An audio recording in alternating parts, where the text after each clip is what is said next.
Today's Psalm 14, very famous psalm, begins with this statement: "The fool has said in his heart, there is no God." And it goes on to describe that foolish person who denies the existence of God and talks about their ways being corrupt. And why are they a fool? Why does God describe them as a fool, someone who doesn't believe in him?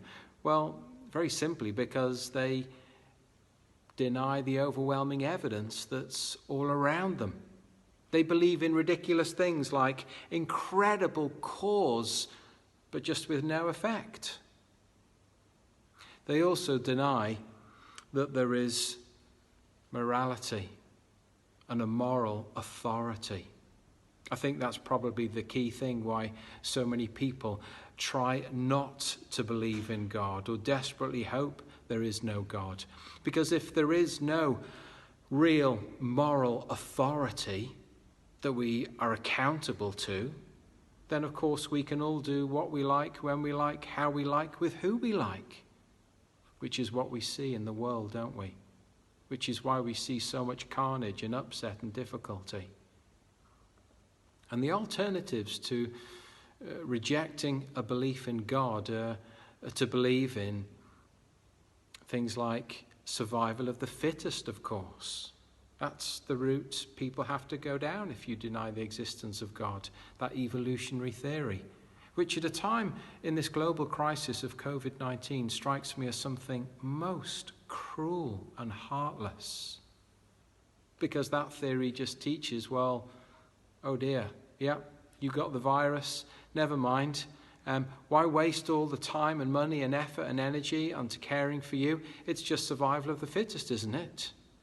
But of course, people, even atheists, are made in God's image. And so God has given this desire to care for one another. We do not believe in survival of the fittest. It doesn't make sense. And look how the psalmist finishes.